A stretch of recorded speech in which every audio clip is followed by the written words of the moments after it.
Permettez-moi ce soir de partager rapidement avec vous quelques pensées que Dieu m'a inspirées.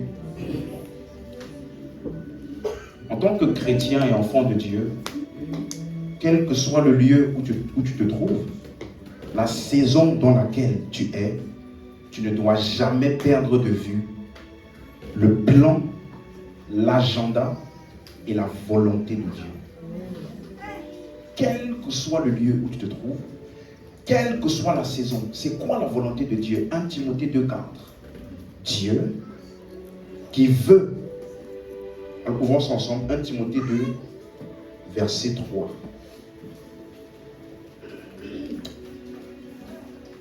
1 Timothée 2, verset 3.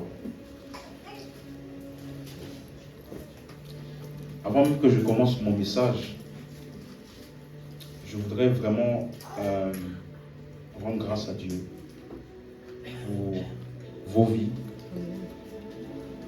Vous savez, il n'y a pas de pasteur sans peuple. Amen. Hein? Il n'y a pas de pasteur, il n'y a pas d'enseignant, s'il n'y a pas de personnes qui veulent apprendre. Amen. Amen. Et je vois vraiment Dieu faire des choses extraordinaires. Vous savez, quand je vous entendais parler, je me demandais, on parle de qui? Vous voyez, parce que ce n'est pas moi. C'est la parole de Christ. Et la parole de Dieu, lorsqu'elle rencontre un cœur qui veut et qui est disposé, la Bible dit, il porte du fruit. Alléluia.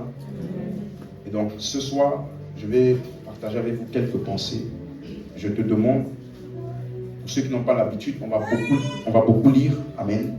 Mais c'est bon pour ta croissance spirituelle. Et surtout, prête attention à ce que je vais te dire. Ce que je vais te dire ce soir, c'est vraiment la parole de Dieu pour toi. Amen. Hein? Amen. On est ensemble? Ok. 1 Timothée 2, verset 3, il dit, cela est bon et agréable devant Dieu notre Sauveur, qui veut, dis avec moi, qui veut. Ça veut dire que Dieu a une volonté. C'est clair? Donc, qui veut que tous les hommes soient sauvés et parviennent à la connaissance de la vérité. Ça veut dire ceci, suis-moi. Le plan de Dieu pour n'importe quel homme est en deux volets. Première chose, que cet homme soit comment? Sauvé. Et ensuite, qu'il fasse quoi? Qu'il parvienne à la connaissance de la vérité. Tout le monde à la page. Ça veut dire ceci. Si Dieu t'a appelé, ou si Dieu te parle, ou si Dieu t'appelle à faire quelque chose, ça sera toujours en rapport avec le salut des âmes et le fait de bâtir des disciples, ou alors d'amener plusieurs à la connaissance de la vérité. Ça veut dire que Dieu n'appelle personne à la politique. Hein? Dieu ne t'appelle pas à devenir un grand footballeur. Je peux commencer ce soir? Dieu ne t'appelle pas à devenir footballeur. Tu sais pourquoi? Parce que souvent dans nos églises aujourd'hui, il faut qu'on apprenne à faire la différenciation entre le plan de Dieu et la carrière. Souvent, dans nos églises, on nous prêche la carrière comme si c'était le plan de Dieu. Tu me suis? Mais le plan de Dieu, pour n'importe quel homme, si tu es appelé, non, on est tous appelés, amen. Mais si tu commences à fonctionner dans le plan de Dieu pour ta vie, ce qui va sortir de ce plan-là, des âmes vont être sauvées et des disciples vont être bâtis. Si tu suis, amen. Ça veut dire qu'aujourd'hui, nous sommes dans les temps de la fin. Nous sommes dans les derniers jours et l'avènement du Seigneur est beaucoup plus proche. Beaucoup plus proche. Et c'est de ça que je vais vous parler ce soir. On va étudier un peu l'histoire de Noé. Amen. Amen. Et on va voir les différentes choses que cette histoire nous communique par rapport au temps d'aujourd'hui. Amen. 2 Pierre chapitre 3, le verset 8. 2 Pierre chapitre 3, le verset 8.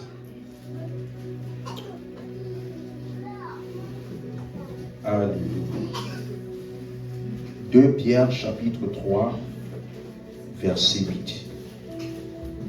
Mais il est une chose, bien-aimée, que vous ne devez pas ignorer, c'est que devant le Seigneur, un jour est comme 1000 ans, et 1000 ans sont comme un jour. Tout le monde à la page. Verset 9.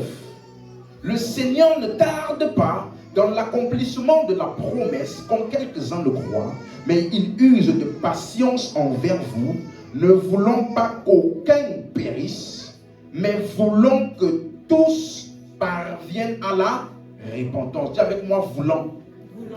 Donc ça parle encore de quoi? De qui?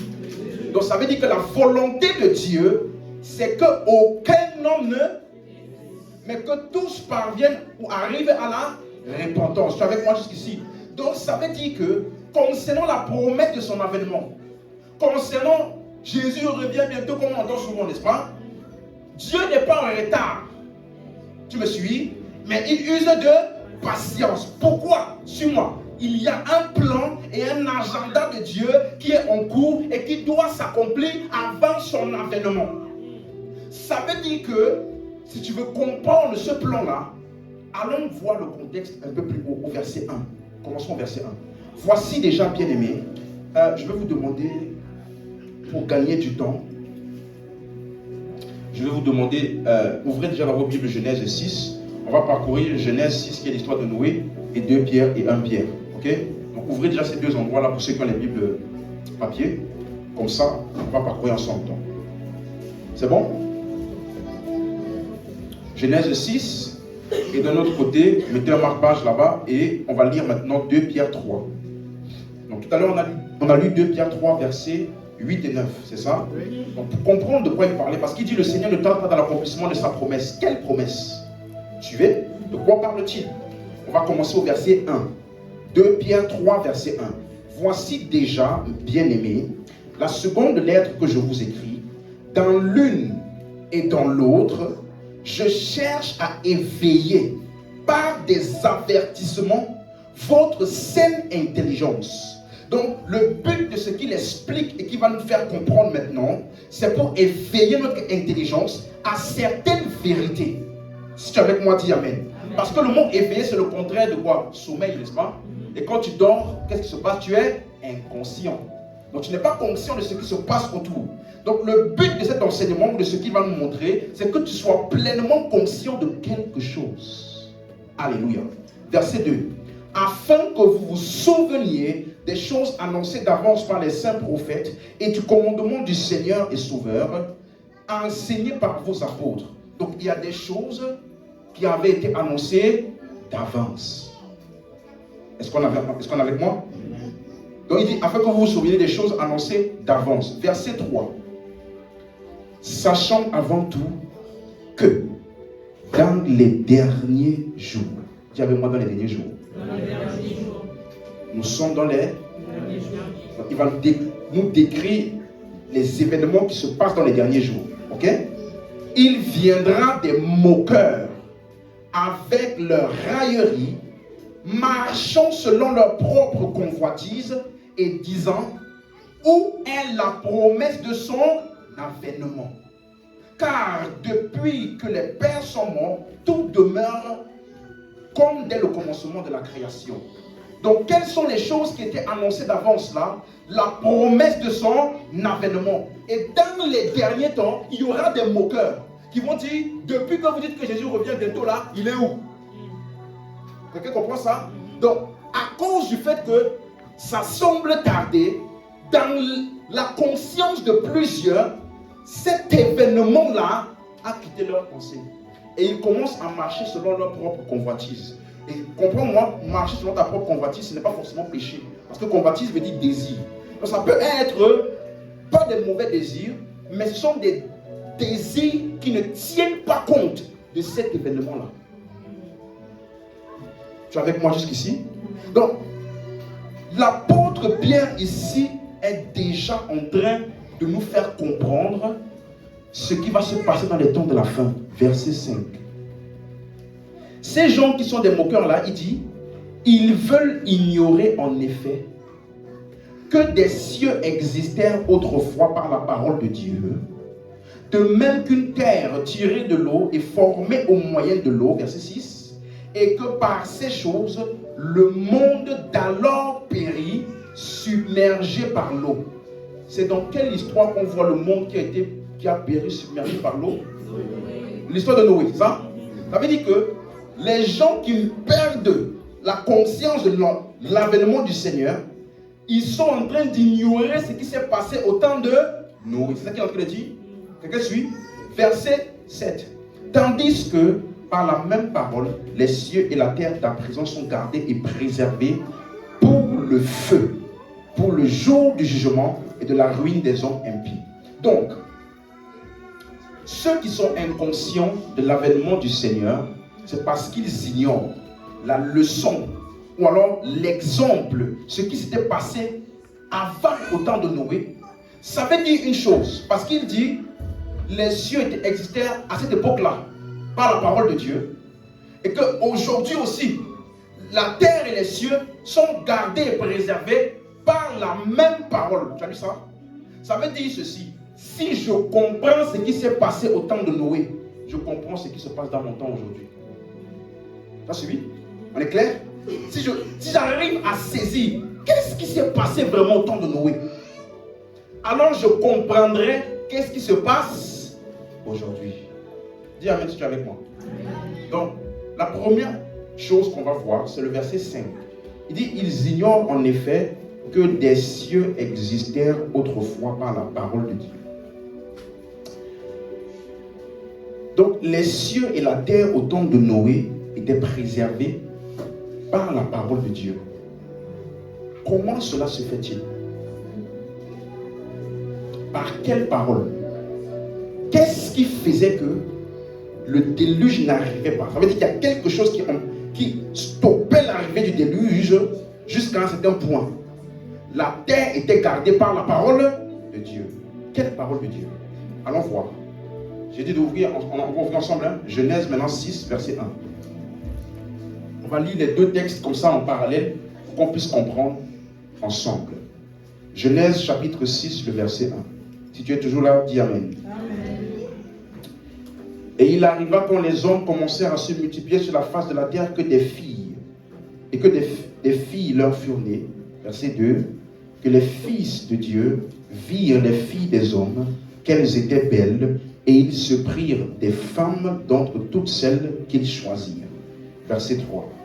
Et l'Éternel dit, en fait je suis en train de lire la version Martin, ok, je sais qu'il y en a qui ont la version du second, mais le verset 3 dit, l'Éternel dit, mon esprit ne contestera pas à toujours avec l'homme, puisque lui n'est que chair, mais ses jours seront 120 ans. C'est ça qui est dans vos Bibles.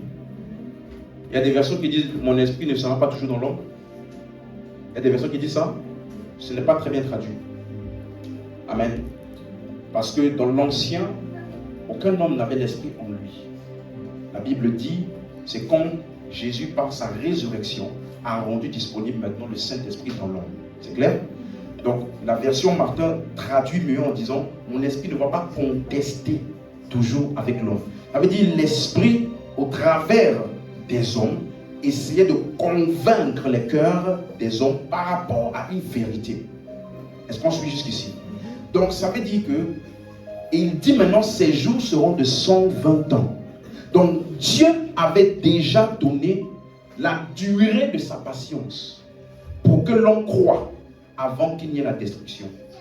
Vous suivez? C'est pour cela qu'entre le temps où Noé a commencé la construction de l'arche et tout ce qu'il avait à faire, ça a duré 120 ans. Il y a des gens qui lisent ce passage et qui pensent que ça veut dire l'homme va vivre seulement 120 ans. Mais ce n'est pas vrai parce que même Noé a vécu plus de 120 ans. Des hommes après lui ont vécu plus de 120 ans. Donc il ne parlait pas de la durée de vie de l'homme, mais plutôt de la durée pendant laquelle l'esprit va contester avec le cœur de l'homme, plaider avec lui pour qu'il croie et puisse échapper à la destruction qui va arriver. Donc quand on dit que Dieu use de patience, ça veut dire que sa patience n'est pas éternelle. Vous suivez? Il avait déterminé un temps où les hommes devaient croire au message, parce que la Bible nous dit dans 2 Pierre 2 verset 5 que Noé était un prédicateur de la justice. Vous suivez? Donc Noé prêchait en son temps, annonçant au peuple de croire en la venue de celui qui devait venir par la suite. Vous suivez la promesse? Et donc, tous ceux qui avaient écouté son message et qui avaient cru étaient justifiés. prédicateur de la justice. Pas prédicateur du déluge. Pas prédicateur de la condamnation à venir. Vous comprenez? Ça veut dire que quand tu comprends l'histoire de Noé à la lumière des Écritures, ce que Noé prêchait n'était pas le déluge, mais plutôt la justice que Dieu offre à l'homme gratuitement. Amen. Si tu es avec moi toujours jusqu'ici, dis Amen. Amen. Donc ça veut dire que quand on dit que la parole de Dieu gardait la terre, elle préservait la terre, c'était quelle parole? Mon esprit ne contestera pas toujours avec l'homme, mais ses jours seront de 120 ans. Ça veut dire que c'est cette parole-là qui maintenait la terre existante sans déluge. Tu es avec moi jusqu'ici? Est-ce que c'est clair? Donc maintenant, allons voir 1 Pierre chapitre 3, le verset 18.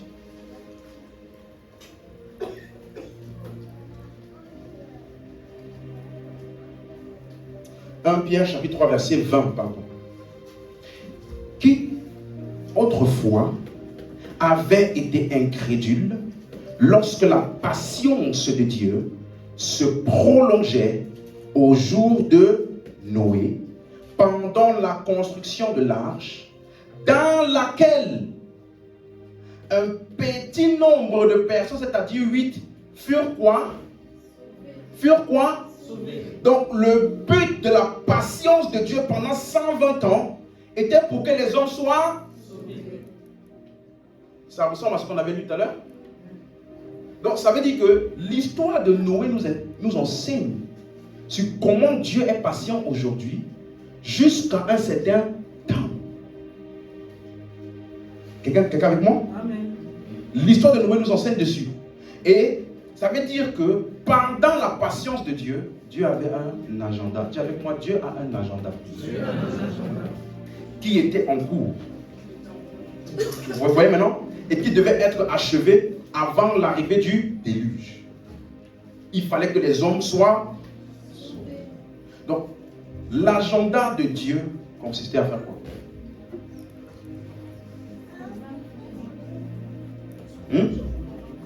Convaincre les hommes. Mais c'est quoi la finalité? Qu'ils soient sauvés. Donc, c'est quoi l'agenda de Dieu aujourd'hui? Hein? Donc, pourquoi est-ce que Jésus n'est pas encore revenu aujourd'hui? Il y a encore des gens qui doivent être sauvés. Donc, si toi, tu te lèves chaque matin et tu penses que tu as le souffle de vie pour aller travailler et puis gagner beaucoup d'argent et puis vivre ta vie, tu n'as pas compris que chaque jour qui se lève est une opportunité que Dieu donne à l'homme d'entendre sa parole et d'être sauvé.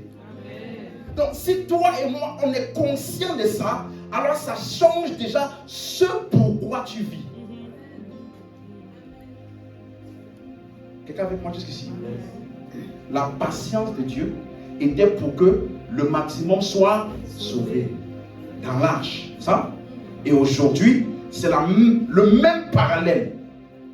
Dieu est patient. Jésus n'est pas encore venu. Pourquoi? Parce qu'il y a un agenda de Dieu qui est en cours. Tu vois que... Est-ce que je peux parler à quelqu'un? Tu vois que à la fin des temps, lorsque nous paraîtrons devant le Seigneur, il te demandera uniquement ce que tu as fait en rapport avec son agenda. Tu peux avoir prospéré. Tu peux même être populaire, avoir beaucoup de succès. Devant Dieu, ça n'a aucune valeur. Parce que c'est ce qui est dans son cœur, c'est que les hommes, le maximum possible, soient sauvés. Tu es avec moi jusqu'ici? Suis-moi bien. Mais tu vas voir que si tu reviens dans 2 Pierre 3, dans 1 Pierre 3, on revient dans 2 Pierre 3, verset 5.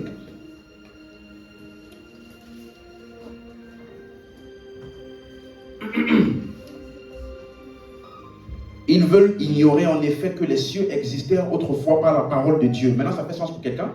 Les cieux existaient autrefois, ça veut dire qu'ils étaient maintenus par la parole de Dieu. De même qu'une terre liée, tirée de l'eau et formée au moyen de l'eau, que par ces choses, le monde d'alors périt submergé par l'eau. Tandis que, par la même parole, les cieux et la terre de quand? C'est écrit quoi dans votre Bible? Je suis au verset 7, 2 Pierre 3, verset 7. Il dit, tandis que par la même parole, les cieux et la terre sont comment? Gardés et réservés pour le feu, le jour du jugement. Ça veut dire que Dieu use de patience et la terre actuelle est maintenue par la parole de Dieu. Ça veut dire aussi qu'il y a un délai. Au temps de Noé, il y avait un délai. Ça veut dire qu'au temps d'aujourd'hui aussi, il y a un délai. Laisse-moi te dire une chose. La Bible dit qu'au temps de Noé, les hommes mangeaient, buvaient, se donnaient au mariage. Ils n'avaient même pas conscience qu'un jour ça devait s'arrêter. Tu vois? Et à cette époque-là, à cause du fait que tout était bien, il y avait la pluie, il y avait le beau temps, tu ne pouvais pas imaginer qu'un jour tout allait s'arrêter. Tellement que c'était bien. Mais on te dit que c'est bien comme ça parce que Dieu usait de patience. Quelqu'un comprend ça? Le bien-être sur la terre est la preuve de la patience de Dieu pour l'homme. Pourquoi? Parce qu'il veut que le maximum soit sauvé. Donc, la première pensée avec laquelle je veux que tu partes ce soir, c'est que la terre sur laquelle tu es n'est pas éternelle. Peut-être que tu sais, mais beaucoup vivent sans la conscience de ça. Ils ignorent. Quelqu'un avec moi jusqu'ici? Ce n'est pas infini. Et regardez maintenant le verset 8. Mais il est une chose, bien aimée, que vous ne devez pas ignorer, c'est que devant le Seigneur, un jour est comme 1000 ans, et 1000 ans sont comme un jour. Le Seigneur ne tarde pas. Quelqu'un a la version Semeur, ici? Le verset 9, 2 Pierre 3, verset 9 là. Juste la première phrase. Le Seigneur n'est pas en retard dans l'accomplissement de sa promesse. Ok. Quelle promesse? Comme certains se l'imaginent. Oui, non, c'est bon. Si vous avez compris ce qu'on a expliqué, c'est de quelle promesse qu'il s'agit?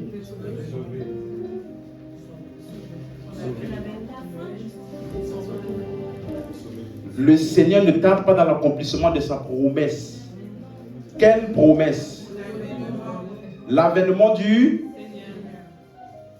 Donc, on dit ici le Seigneur n'est pas en retard. Si on dit en retard, ça veut dire qu'il y a un temps.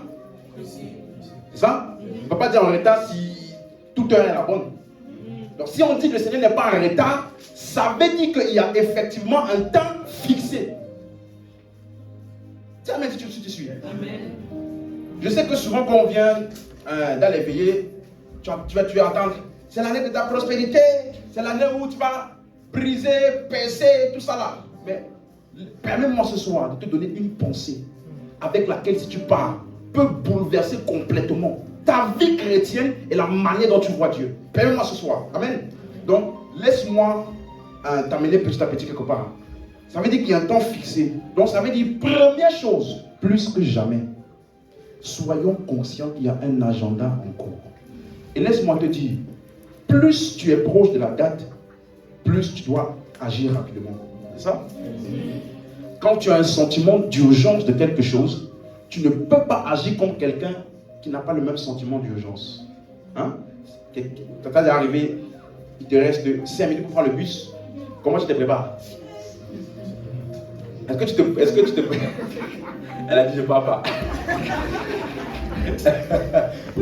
Mais est-ce que tu te prépares de la même manière que celui qui son bus est dans 30 minutes? Donc, plus l'échéance approche, plus tu es conscient, il y a des choses que tu ne te permets plus. Tu ne vas plus faire, aller regarder la télé, aller faire... Non, tu n'as que 5 minutes. Tu comprends un peu ça? Ça veut dire que plus l'échéance s'approche, tu dois être conscient que tu dois travailler activement pour le plan du Seigneur. Donne-moi la main si tu es avec moi. Donc la terre sur laquelle nous sommes n'est pas éternelle. Sois conscient de ça. Verset 10. Le jour du Seigneur viendra comme un voleur. En ce jour, les cieux passeront avec fracas, les éléments embrasés se dissoudront, et la terre, avec les œuvres qu'elle renferme, sera consumée. Puisque toutes ces choses doivent se dissoudre, qu'elles ne doivent pas être la sainteté de votre conduite et de votre piété. Verset 12. Tandis que vous attendez et hâtez l'avènement du jour de Dieu, à cause duquel les cieux enflammés se dissoudront et les éléments embrasés se fondront. Verset 13. Mais nous attendons selon sa promesse de nouveaux cieux et une nouvelle terre où la justice apparaîtra. Donc, première chose, nous sommes dans le temps de la patience de Dieu. La raison pour laquelle la terre n'est pas consumée, c'est parce que nous sommes dans quel temps? Le temps de la patience de Dieu. Dans le temps de la patience de Dieu, on ne prêche pas la condamnation. Parce que tout homme peut être et doit être sauvé. Dans le temps de la patience de Dieu, on présente aux hommes comment est-ce que Dieu a tout accompli pour eux et qu'ils n'ont qu'à recevoir cela. Et je vais m'étendre dessus après. Alléluia. Dans le temps de la patience de Dieu, on amène les hommes à comprendre ce que Christ a fait pour eux, parce que c'est uniquement ça qui bouillonne dans le cœur de Dieu. La seule raison pour laquelle jusqu'à maintenant Jésus n'est pas encore venu, c'est parce qu'il y a encore des hommes qui doivent être sauvés. Peut-être que tu es ici et que tu n'es même pas sauvé ou que tu n'as pas encore entendu le message de l'évangile. Laisse-moi te dire, la seule pensée de Dieu pour toi actuellement là, c'est que tu entends parler de l'évangile, Christ qui est mort et ressuscité, et que tu puisses le recevoir. Amen. Nous sommes dans le temps de la patience de Dieu. Voilà pourquoi je te donne juste un petit exemple. Quand quelqu'un est dans l'urgence vis-à-vis de ce plan. Amen. Ce que je vais dire là, ça risque de choquer quelqu'un. 1 Corinthiens 7, verset 26. Il y a des manières par lesquelles Paul parle que ça peut te sembler un peu radical si tu n'as pas compris le sentiment d'urgence qui l'anime. Dis Amen. 1 Corinthiens 7, verset 26. Bon, pour m'assurer que ce qui est dans ma Bible, c'est dans ta Bible, est-ce que quelqu'un peut lire pour nous? Courageux. À cause des détresses. 1 Corinthiens 7, verset 26. Voici donc ce que j'estime bon à cause des temps difficiles qui s'approchent. Il est bon à un homme. Ah, pardon. Commençons au verset 25, c'est important. Pour ce qui est des vierges, je n'ai point d'ordre du Seigneur, mais je donne un avis, comme ayant reçu du Seigneur miséricorde pour être fidèle. Dis Amen. C'est un? C'est un? Ce n'est pas un? Ce n'est pas un ordre, d'accord? Voyons voir laquelle. Pourquoi Paul donne un avis comme ça? Verset 26. Voici donc ce que j'estime bon à cause des temps difficiles qui s'approchent. Il est bon à un homme d'être ainsi. À cause des temps difficiles, il est bon à un homme d'être comment? Ça veut dire quoi? Il est bon à un homme d'être comment? Ainsi. À cause des temps. Hey, Paul. Verset 27. Es-tu lié à une femme? Ne cherche pas à rompre ce lien. Ok. N'es-tu pas lié à une femme? Ne cherche pas une femme. Hein? Un frère peut dire Amen? Il y a que les gens qui sont mariés qui disent Amen. Parce que tu es déjà lié à quelqu'un. Si tu es lié à quelqu'un, ne cherche pas à rompre. Mais si tu n'es pas lié, hein? Ne cherche pas une femme. Pourquoi? Verset 28 il dit, si tu t'es marié, tu n'as pas un péché. Amen, hein? Et si la Vierge s'est mariée, elle n'a point péché. Mais ces personnes, suis bien maintenant, ces personnes auront des tribulations dans la chair. Et je voudrais vous les épargner. En d'autres termes, quand tu es marié, tu ne peux pas être à 100% focus. Que Dieu, que Dieu, que Dieu, que Dieu. Tu as quelqu'un d'autre. Si tu es marié, tu comprends. Tu ne peux pas prier toute la journée, tous les jours, du matin au soir, et puis tu jeûnes, et puis tu pries, et puis tu jeûnes, et puis tu pries. Frère, pourquoi tu t'es marié? Vous suivez maintenant? Donc il dit, à cause de l'urgence et des temps difficiles, pour rester focalisé là. Moi, si j'étais à ta place, je ne me serais pas marié. Comme ça, rien ne me défocaliserait du but. Quelqu'un comprend ça? Mais c'est un avis. Dis avec moi, c'est un avis. Pas commencer à me regarder comme ça. Alléluia. Donc, parce que nous sommes dans l'urgence, l'avènement du Seigneur est proche. Et maintenant, le verset 29, il explique encore mieux. Voici ce que je dis, frère. C'est que le temps est... Ça veut dire que le temps de la patience de Dieu arrive à son... C'est ça? Le temps est comment? Est-ce que tu comprends? Donc Paul dit, c'est ça que je vous ai expliqué, plus l'échéance est proche là, il y a des choses avec lesquelles tu ne te tracasses plus. Parce que tu es dans l'urgence. Tu comprends un peu? Donc Paul dit, les temps difficiles là, il y a trop de distractions de nos jours. Même le mariage peut devenir une distraction si tu ne fais pas attention. Vous suivez? Et donc il dit, à cause des temps difficiles, le temps est court. Que désormais ceux qui ont des femmes soient comme n'en ayant pas.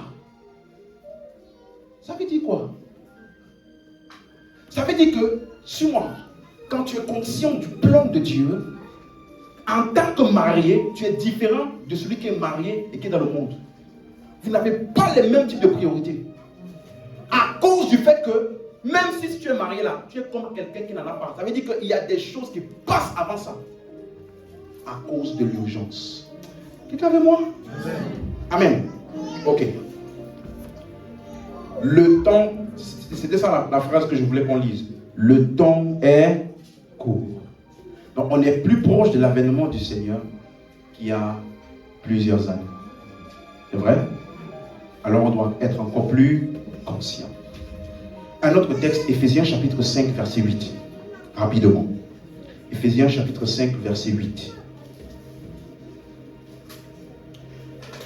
Autrefois, vous étiez ténèbres, et maintenant vous êtes lumière dans le Seigneur. Marchez comme des enfants de lumière. Verset 15 directement pour gagner du temps. Prenez donc garde de vous conduire avec circonspection, non comme des insensés, mais comme des sages. Le mot insensé, ça veut dire un inconscient, quelqu'un qui n'est pas conscient. Et sage, ça veut dire quelqu'un qui est conscient, réfléchi. Donc, comment est-ce que tu te comportes comme un sage? Verset 16. Rachetez-le, car les jours sont... Est-ce que tu peux m'aider à dire à ton voisin, rachète le temps? Parce que les jours sont mauvais. Donc, ça veut dire quoi, racheter le temps? Maximise ton temps. Suis-moi.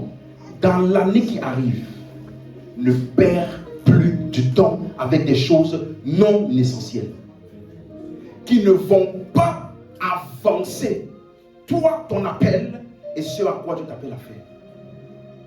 Dans l'année qui arrive, sois conscient que le temps est court et que toi et moi, nous devons racheter le temps. Bien aimé, dans l'année qui arrive, tu auras des problèmes. Tu vois, je suis sincère avec toi. Je ne veux pas te dire, c'est l'année de ta percée. Oui, Dieu va agir dans nos vies. Amen. Mais les jours sont mauvais. C'est ce que la Bible dit. Ça veut dire que il y aura des challenges. Il y aura des moments compliqués. Mais ce qui compte, c'est que toi et moi, nous soyons conscients. Et que nous ne laissions aucune de ces choses nous distraire. Pour rester focalisés sur le plan et la volonté de Dieu. Qui est quoi? Que tous les hommes soient et parviennent à la connaissance de la... Alors voici ma première interrogation. Parmi tes résolutions de l'année en cours, as-tu inclus le nombre d'âmes que tu devais sauver? Parmi tes résolutions en cours, as-tu inclus le nombre de personnes qui devaient entrer dans le royaume par toi? Si tu n'as pas mis ça, tu es inconscient. As-tu inclus? Est-ce que quand tu as fait ton bilan de l'année 2023, tu t'es posé la question, combien de personnes ont été sauvées par moi? Tu vois, si tu ne te poses pas cette question, Ça veut dire qu'il y a un niveau de conscience vis-à-vis de Dieu et de ce qu'il est en train de faire que tu n'as pas. Et grâce soit rendue à Dieu qui t'a amené ici. Pour que, comme Pierre a dit, on éveille cette intelligence et cette conscience en toi et en moi, afin que nous puissions racheter le temps. Ça veut dire que ce n'est pas trop tard. Il n'y a pas besoin de se condamner, même si tu as perdu du temps. Maintenant là, que tu es au courant et que tu sais que le temps est court, qu'est-ce qu'il faut faire? Racheter le temps. Profite au maximum. Si tu dois venir à l'église, viens à l'église, apprends la parole, prie régulièrement et fais en sorte que ta vie puisse produire de véritables fruits. Si tu m'as suivi, donne-moi la main comme il faut. Alléluia. Racheter le temps. 2024 ne permet à rien ni à personne de te faire perdre du temps. Parce que le temps est la chose la plus précieuse que nous avons. Il y a des gens qui n'ont pas vu cette année. Ça veut dire que c'est fini pour eux. Dieu ne peut plus rien faire à travers eux. Je rends grâce à Dieu pour la vie. Parce que si je suis en vie, c'est pour accomplir sa volonté. Racheter le temps. Première vérité. Pourquoi? Parce que la patience de Dieu n'est pas éternelle. Dis Amen si tu as compris. Amen. C'est la première chose. La deuxième chose, c'est que quand Dieu a son agenda comme ça, suis-moi, ce n'est pas Dieu qui l'accomplit. Vous avez compris? Dieu a un plan, mais ce n'est pas Dieu qui l'accomplit. Dieu a besoin des hommes. Vous suivez? Au temps de Noé, il cherchait quelqu'un pour construire l'arche. Qui a construit l'arche? Dieu ou Noé? Ça veut dire que si Dieu n'avait pas trouvé quelqu'un, l'arche n'aurait pas été construite et les gens n'auraient pas été sauvés. Donc bien que Dieu a une volonté et un plan, il a besoin d'un... Note cette phrase et ne l'oublie plus jamais. La méthode de Dieu pour son plan, ce sont les hommes. Donc les gens qui disent « Oh, moi je ne vais plus à l'église » parce que les pasteurs, les ceci, les cela, ou moi maintenant, ma relation c'est moi et Dieu, moi et Dieu. Tu te blagues à toi-même. Tu sais pourquoi? Parce que Dieu ne peut rien faire pour toi sans les hommes. Même pour te sauver, il ne pouvait pas te sauver sans lui-même devenir un homme. Tu suis? Même la Bible que tu lis n'a pas été écrite par Dieu. C'est écrit par qui? Mais inspiré par qui? Donc tout ce que Dieu peut faire c'est inspirer, mais c'est l'homme qui agit. Donc la méthode de Dieu pour accomplir son plan, ce sont les hommes. Donc ça veut dire que si tu es ici ce soir, laisse-moi te dire que dans l'agenda de Dieu, tu fais partie de ce qu'il a besoin pour l'accomplir.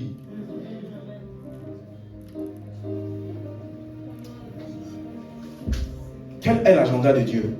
Que tous les hommes soient et qui parviennent à la connaissance de la... Au temps de Noé, Dieu s'est trouvé Noé.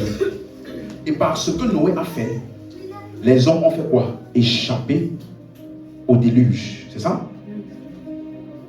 Par Noé. Lisons un texte ensemble rapidement. 1 Pierre chapitre 3 verset 20. Quelqu'un est toujours là ce soir?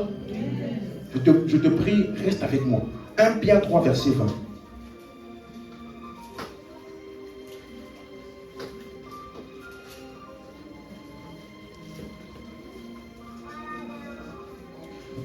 Mettez en marque-page dans 1 Pierre 3 verset 20. Allons d'abord dans 2 Pierre 2 verset 5. J'ai mentionné tout à l'heure, mais comme on n'a pas lu, je veux qu'on le lise rapidement, comme ça vous allez voir où c'est écrit. 2 Pierre 2 verset 5. S'il n'a pas épargné l'ancien monde, mais s'il a sauvé Noé, lui huitième, ce prédicateur de la justice. C'est écrit dans ta Bible ça? Donc Noé était quoi? Prédicateur de la justice. C'est clair? Ok. Donc ce prédicateur de la justice, lorsqu'il fit venir le déluge sur un monde d'impies. Revenons dans 1 Pierre 3 verset 20. C'était ça que je voulais qu'on voit. Noé était un prédicateur. Ça veut dire qu'il n'était pas juste un constructeur d'arche. Quelqu'un a compris? Il n'était pas juste un constructeur d'arche. Il était un prédicateur. Et tout à l'heure, ça va devenir très clair pour toi. Pourquoi? 1 Pierre 3 verset 20. Qui autrefois avait été incrédule. Dis avec moi incrédule. Donc quand on dit incrédule, ça veut dire qu'il y a eu un message qui a été prêché et qu'ils n'ont pas cru. C'est ça? Tu peux être incrédule dans le vide. Il y a quelque chose qui t'a été présenté et tu as refusé de croire, c'est ça? Donc on dit qui avaient été incrédules lorsque la patience de Dieu se prolongeait au jour de qui? Au jour de? Tout le monde est en train de lire? Suivez la lecture avec moi s'il vous plaît. Lorsque la patience de Dieu se prolongeait au jour de? Pendant la construction de l'arche, dans laquelle un petit nombre de personnes, c'est-à-dire 8 furent sauvées. Donc ça veut dire que pendant que Noé construisait l'arche, il faisait aussi quoi? Parce qu'il y a des gens qui ont été incrédules pendant la construction de... Est-ce que c'est clair pour quelqu'un? Donc, Noé prêchait pendant la construction de l'arche et aussi après. Maintenant, allons voir Genèse chapitre 7, le verset 1. Maintenant là, je vous en prie par les compassions de Christ, suivez ce que je vais expliquer. Genèse 7, verset 1, si quelqu'un peut lire pour moi. Vous allez voir quelque chose. L'Éternel dit à Noé, oui. Entre dans l'arche, toi et toute ta maison. Ok. Car je t'ai vu juste devant moi parmi cette génération. Car je t'ai vu comment? Juste. Comment était-il devenu juste?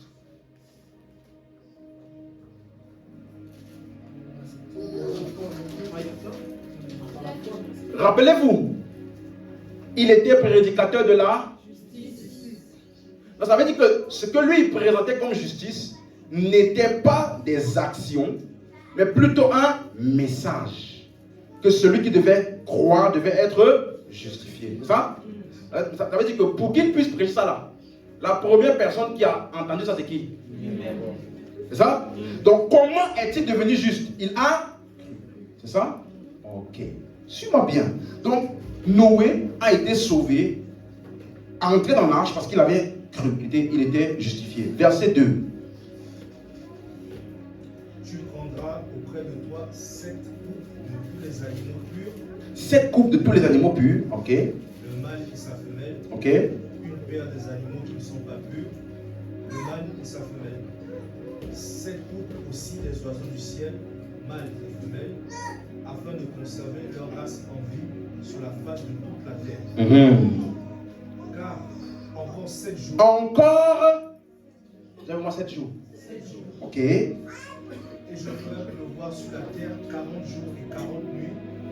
Et j'exterminerai de la face de la terre tous les êtres que j'ai faits. Ok.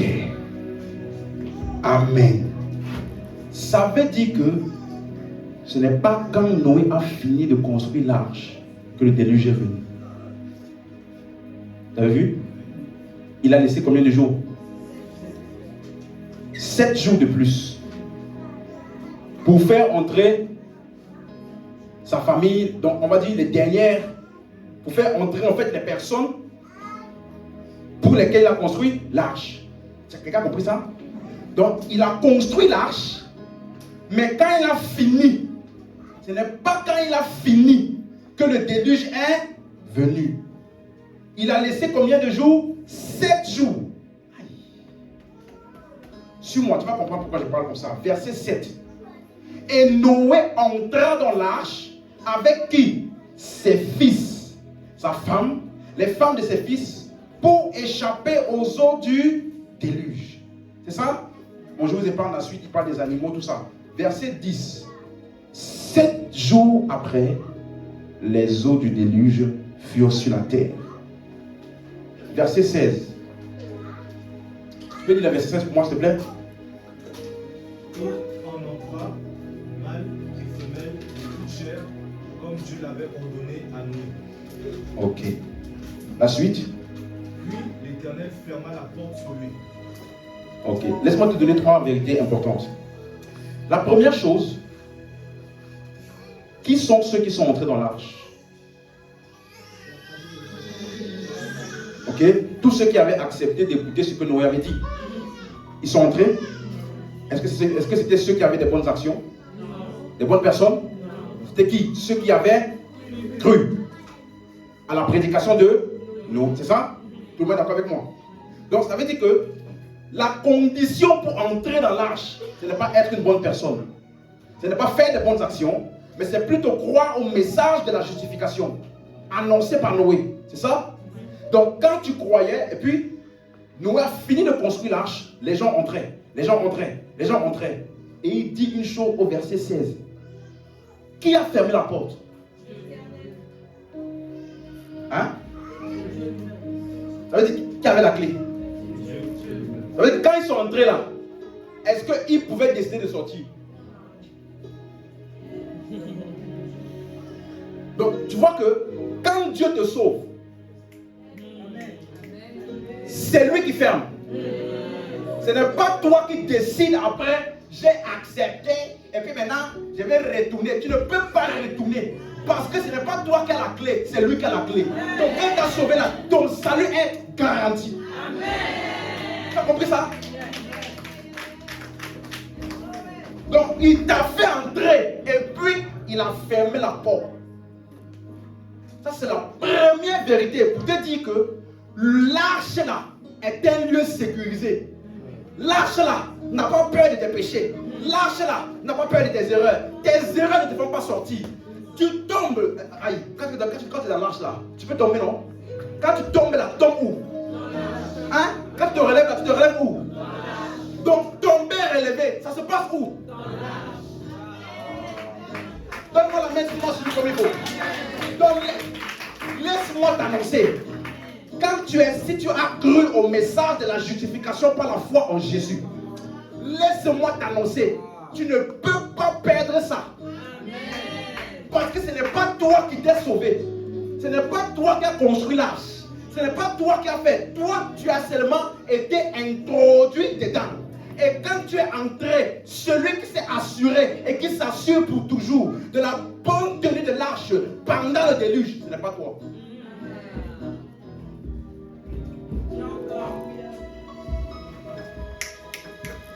Quelqu'un veut moi dire ici? Première vérité. Donc, ce soir, je vais t'annoncer. Je vais dire à ton voisin, sois calme. Arrête de stresser. Tes erreurs et tes péchés n'effrayent pas Dieu.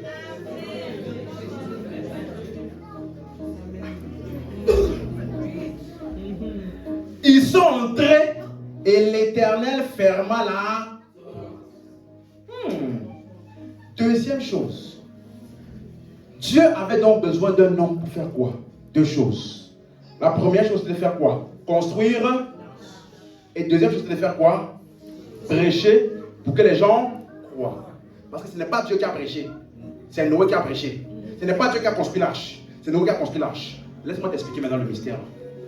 Qu'est-ce que cette histoire nous apprend? Noé typifie donc deux personnes. Suis-moi bien. Noé, dans la phase où il construisait l'arche, typifiait Jésus-Christ. Parce que la Bible dit que c'est dans 1 Pierre 3, 20 qu'on a lu tout à l'heure, pendant la construction de l'arche, dans laquelle 8 personnes furent sauvées. Donc l'arche est la chose dans laquelle on est sauvé. Donc qui a construit la chose dans laquelle on est sauvé? Ce n'est pas l'homme, ce n'est pas, pardon, nous, c'est qui? Jésus-Christ. Ouvrons le passage rapidement. 1 Pierre, on est dans Genèse, c'est ça? 1 Pierre 3, verset 20. Laissez-moi vous montrer ça rapidement. 1 Pierre 3, verset 20. Qui autrefois avait été incrédule lorsque la patience de Dieu se prolongeait au jour de Noé pendant la construction de l'arche. J'avais moi jusqu'ici? Dans laquelle un petit nombre de personnes, c'est-à-dire 8 furent sauvées à travers l'eau. Donc, c'est dans l'arche là que les gens furent sauvés. Tu as lu ça avec moi? Au travers de l'eau, c'est ça? Maintenant, lisez le verset 21. Suivez-moi bien. Ouh, bon, je ne vais pas toucher ça, sinon ça ne va pas être bien pour nous. Mais cette eau était une figure de quoi?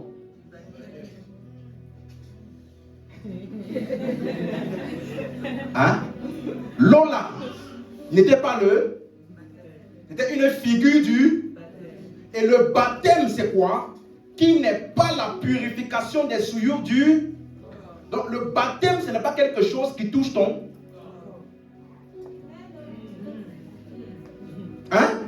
Mais l'engagement d'une bonne... Donc le vrai baptême, ça a fait quoi? Ok. Maintenant, regardez ce qu'il dit. Et qui maintenant vous sauve, vous aussi, par la résurrection de... Donc, ce qui les avait sauvés, l'arche là, c'était un symbole de ce que... Qu'est-ce qui nous sauve aujourd'hui, nous? La résurrection de... Donc, l'arche là était une symbolique de quoi? L'œuvre que Jésus allait accomplir pour sauver les hommes. Donc, pendant que l'arche était construite, Noé symbolisait qui? Hein? Quelqu'un n'a pas compris? La construction de l'arche, qui est la source du salut, c'est par qui? Jésus, Dieu ou homme? Vous avez compris maintenant? Donc, Dieu a besoin d'un homme pour offrir le salut. Mais rappelez-vous ce que je vous ai dit. Pendant qu'il construisait l'arche, qu'est-ce qu'il faisait? Et la Bible nous dit, il est venu parmi les siens, et les siens ne l'ont pas. Parce que pendant son séjour sur la terre, qu'est-ce que Jésus faisait? C'est clair jusqu'ici pour quelqu'un? Mais ce n'est pas cette partie-là, on a tous compris, c'est Jésus qui l'a accompli, Jésus homme. C'est lui qui l'a accompli, afin de pouvoir le salut pour l'humanité. Dis Amen. Car la Bible dit que Dieu a tant aimé le monde qu'il a donné son Fils unique, afin que quiconque croit, pas quiconque vit à l'église, pas quiconque prie beaucoup, pas quiconque est une bonne personne, quiconque croit en lui ne périsse point. Comme au temps de Noé. Les gens qui n'ont pas péri n'étaient pas les bonnes personnes, n'étaient pas ceux qui avaient des bonnes actions, mais plutôt ceux qui avaient cru. Aujourd'hui encore, pendant le temps de la patience de Dieu, ceux qui sont sauvés et qui ne périssent pas, ce n'est pas les bonnes personnes qui font les bonnes actions, mais c'est plutôt ceux qui ont cru. Si tu as cru, dis à ton voisin, je suis sauvé. Et je ne périrai jamais. Donne-moi encore la main. Donc, Noé, dans son histoire, nous explique ça. Vous voyez un peu? Maintenant, je vous ai expliqué que ce n'est pas quand il a fini l'arche que le déluge est... On se rappelle? Ce n'est pas quand il a fini l'arche là que le déluge est tombé. Dieu a laissé combien de jours? Dans les derniers jours. Nous sommes actuellement dans les 7 jours. Et dans les 7 jours-là, Noé symbolise plus Jésus. Il symbolise qui? Hein? Qui sont ceux qui font entrer les gens dans l'arche aujourd'hui? Qui sont ceux? L'arche a déjà été construite. L'œuvre du salut a déjà été accomplie. Jésus a déjà payé le prix pour nos péchés. Maintenant, les 7 jours que Dieu avait laissé à Noé pour maintenant faire entrer les gens dans l'arche là, ça symbolise quoi aujourd'hui? Et ne fais pas l'erreur de penser que ça fait 7 jours, parce qu'il t'a bien expliqué. Pour le Seigneur, un jour est comme un, et 1000 ans sont comme un. Tu comprends pourquoi il a dit ça? Pour qu'en lisant l'histoire de Noé et en faisant le parallèle, ne dis pas ça va faire 7 jours. Non. Comprends simplement qu'il y a maintenant une période de temps entre la finition de l'arche et maintenant le temps où les gens sont en train d'entrer. Est-ce que tu es avec moi jusqu'ici? Ça veut dire qu'on est maintenant dans les 7 jours où on doit sortir pour annoncer le message de l'évangile afin que les gens entrent dans l'arche. Alors j'ai une question pour toi. Combien de personnes sont déjà entrées dans l'arche grâce à toi?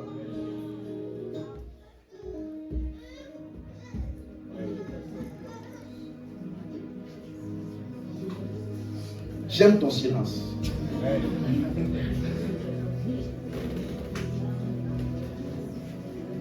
Dieu a besoin d'un homme pour accomplir son plan.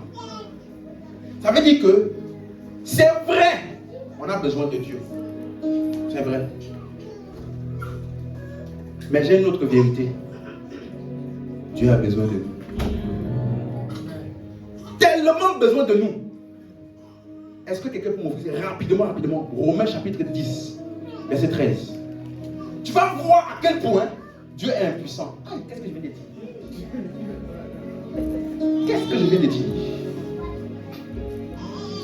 Romains chapitre 10, le verset 13. Quelqu'un avec moi ce soir? Quiconque quoi? Tous ceux qui invoqueront le Seigneur seront sauvés. Tous ceux qui invoqueront le nom du Seigneur seront. Je peux dire entreront dans l'arche. Je peux dire ça? Ok. Donc, et c'est ça le plan de Dieu, sa volonté. C'est pour ça qu'il patiente. Hein? Pour que quiconque invoque soit quoi? La suite. Verset 14. Mais comment feront-ils appel à lui s'ils n'ont pas cru en lui?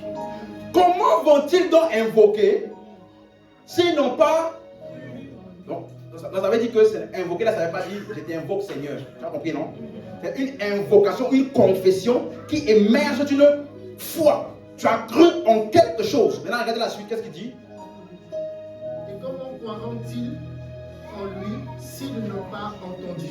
S'ils n'ont pas Entendu. Ça veut dire que pour croire, il faut faire quoi? Rappelez-vous, Dieu veut que les hommes soient quoi? Et il use de patience pour que le maximum soit. Mais comment est-ce que les hommes vont être sauvés? Pas par Dieu. Il faut que les hommes, là, pour qu'ils soient sauvés, ils doivent faire quoi? Invoquer. Mais comment vont-ils invoquer s'ils n'ont pas cru? Comment vont-ils croire s'ils n'ont pas entendu? Alors, la suite. Comment entendront-ils s'il n'y a personne pour le leur annoncer? D'autres personnes disent quoi? S'il n'y a personne qui? Je reprends le processus.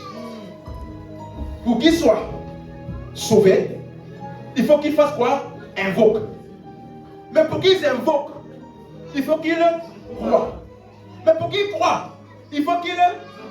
Mais pour qu'ils entendent, il faut que quelqu'un qui prêche là, c'est Dieu? C'est qui? Donc Dieu ne peut pas sauver quiconque sans l'homme. Ça veut dire que Dieu peut venir, il peut avoir envie de sauver tellement une personne. S'il n'y a pas un homme qui vient prêcher à cette personne-là, bien que Dieu a tout accompli, bien que Dieu a construit l'arche, Dieu ne peut pas le faire entrer s'il n'y a pas quelqu'un qui va l'annoncer que l'arche est ouverte pour toi. Regarde à quel point tu es précieux pour Dieu vis-à-vis de son plan. Dis à ton voisin, Dieu compte sur toi. Dieu a besoin de toi pour accomplir son plan. Tu vois, il n'a pas eu besoin de toi pour construire l'arche. Il n'a pas eu besoin de toi pour accomplir l'œuvre du salut, mais il a besoin de toi pour que les hommes entendent et acceptent le message de ce qu'il a fait. Dieu utilise les hommes. Dieu, ça peut choquer, hein? Excusez mon langage, est impuissant sans l'homme. Ça veut dire qu'un ange vient pour visiter Corneille. L'ange ne peut pas lui dire, Corneille, crois en Jésus, tu seras sauvé. Non, l'ange dit, va voir Pierre. Il va t'annoncer les paroles par lesquelles tu seras sauvé. Ça veut dire même les visitations angéliques là, ça ne sauve personne. Si tu dis que tu es sauvé parce qu'un ange t'a visité, frère, tu es dans autre chose.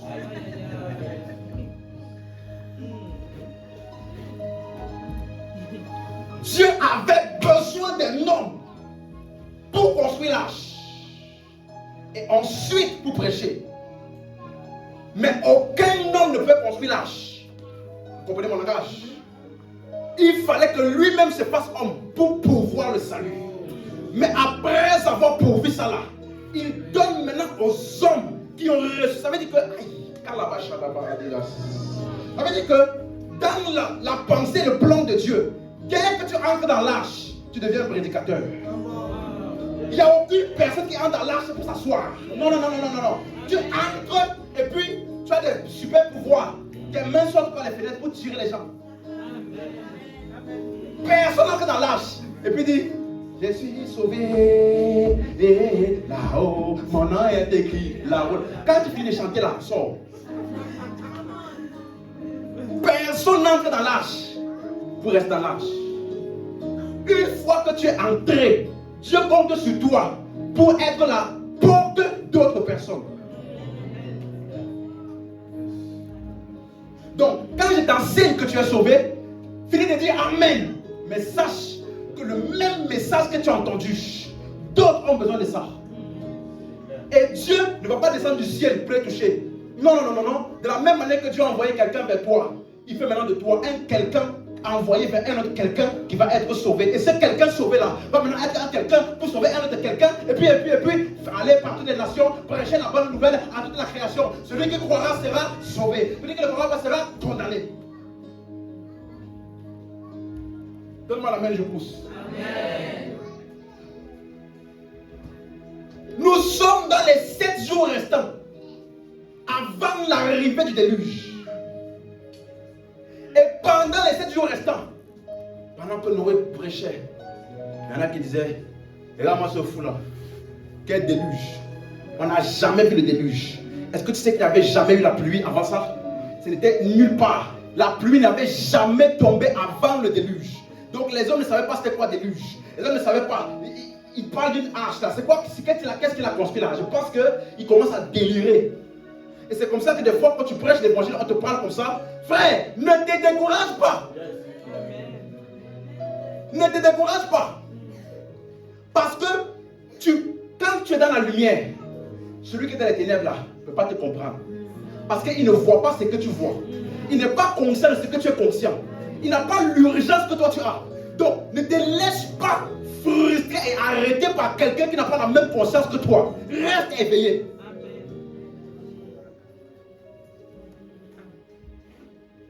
Premier point, c'est quoi? Le temps est... Deuxième point, c'est quoi? Dieu a besoin des... C'est clair pour quelqu'un? Donc, ça veut dire que, laisse-moi t'annoncer une chose. Tu es une pièce importante dans l'agenda de Dieu en cours. Tu me suis? Tu es une partie. Suis-moi. Ne dis pas, je suis trop vieille. Ou, je suis trop jeune. Laisse-moi jouir de ma jeunesse. Le temps est court. Tu ne sais pas si tu as le lendemain. Ne dis pas, dans 5 ans, je promets que je vais commencer à servir Dieu. Tu n'es pas conscient. Tu me suis?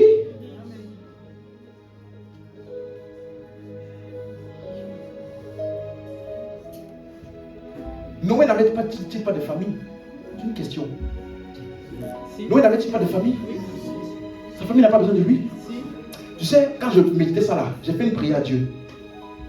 Je dis, je ne sais pas le genre de passion que tu as donné à Noé pour être si focalisé pendant 120 ans sur une seule chose.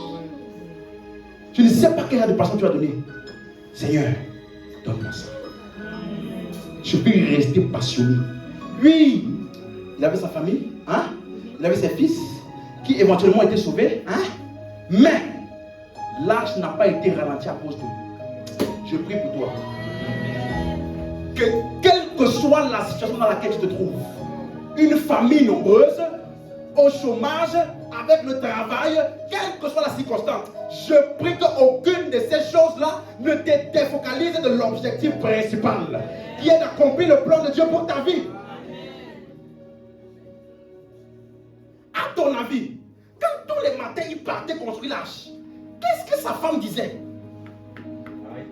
Les autres maris des autres hommes jouissent ensemble, ils vont au bar, ils mangent ensemble, ils font les fêtes de famille, ils vont au rendez-vous familial hebdomadaire, on les connaît, on les respecte là-bas. Pourquoi mon mari, lui là, c'est que Dieu église. Mais tu ne sais pas.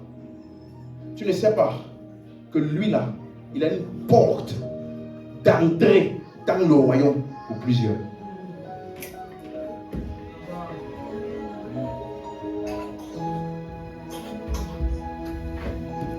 Ne dis pas, j'ai beaucoup d'enfants. Ne dis pas, je suis trop âgé. Ne dis pas, ça fait trop longtemps. Ne dis pas, je suis trop jeune. Il n'y a aucun âge. Abraham a été appelé à 75 ans. Et il était plus efficace que certains jeunes aujourd'hui.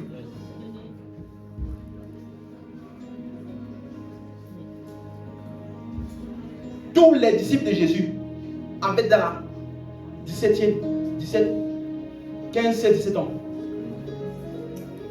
Donc je parle à un jeune. Je ne sais pas à qui je parle. Je parle à un jeune. Jeune. C'est le temps. Maintenant, de décider sérieusement de servir Dieu. Parce que, aussi jeune que tu sois, si tu as reçu Christ, tu as une porte pour plusieurs. Et en restant et en faisant ta vie à autre chose, tu es en train de bloquer l'accès. Imagine-toi si Noé avait décidé d'aller en vacances avec sa famille. Hein? Imagine-toi. Qu'est-ce qui allait se passer? Il n'y aurait plus rien. Il n'y aurait plus de monde.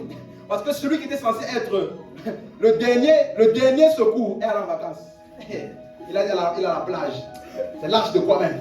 Ça fait 100 ans que tu avais dit. Ça fait 100 ans déjà. Et puis l'arche est là. Oh.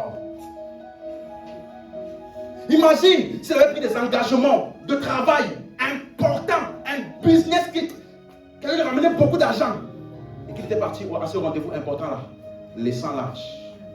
Tu sais le nombre de personnes, regardez, toute l'humanité entière aujourd'hui est partie à partir de qui? Noé. À partir de qui?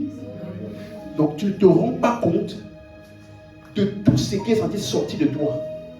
Et tu peux tout négliger ça avec une seule mauvaise décision. Je ne viens plus à l'église. Je suis fatigué de Dieu. Laisse-moi un petit peu jouir de ma vie. Donc un petit peu jouir de ma vie là. Tu ne sais pas qu'il y a des gens qui se sont entrés dans le royaume à cause de toi. Grâce à toi. Un petit temps de plaisir peut annuler et avorter le salut de plusieurs.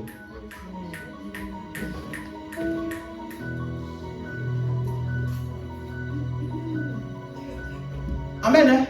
On est à la nouvelle année. Dieu m'a envoyé ici. Éveille ta conscience. Je ne suis pas venu te chatouiller tes émotions pour que tu rentres dans l'année. C'est l'année. L'année-ci là.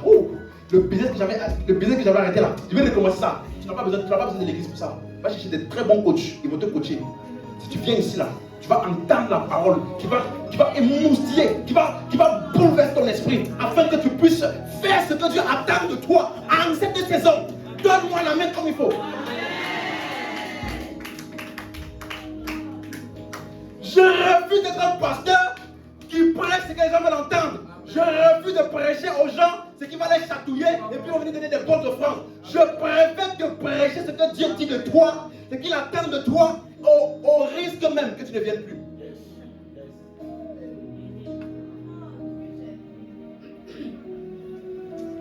Notre génération, les jours sont mauvais. Donc, ça ne doit pas t'étonner qu'il y ait de plus en plus de jeunes qui sont adonnés à des bêtises, qui viennent à l'église comme un passe-temps. Pendant l'adoration, on dirait que c'est le téléphone qui adore. Pendant la prière, l'adoration, les moments importants, toi tu fais selfie comme ça. Oh, Yeshua, qui adore, c'est le téléphone, c'est toi. Vous savez d'où ça vient? C'est parce que les jours sont mauvais. La consistance est en train de s'effriter au détriment de donner aux gens ce qu'ils veulent. Le monde évolue, l'église doit évoluer. Qui a dit ça? Tu ne viens pas à l'église? Non, mais je suis le culte en ligne. Imagine-toi si Jésus avait 12 disciples en ligne. Tu penses que l'évangile sera... On est aujourd'hui là. Tu penses?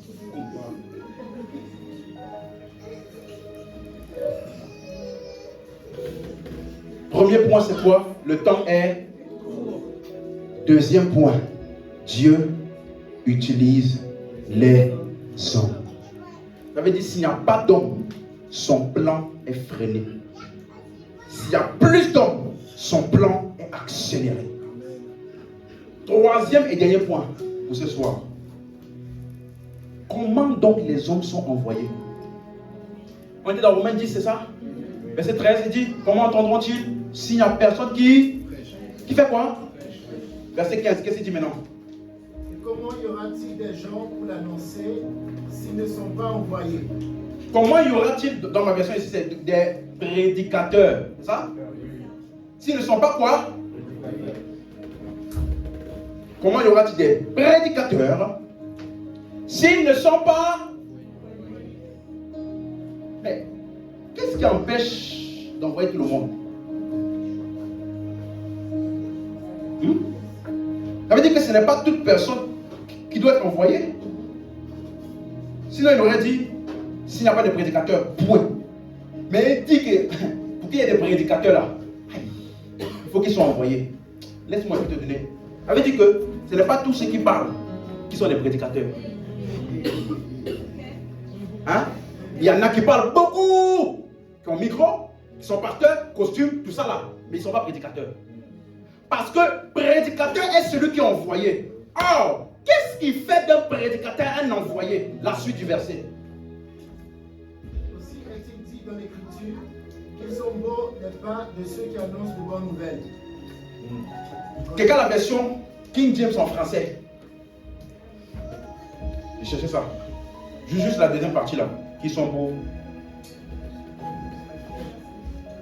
Verset 15. Romains 10, 15.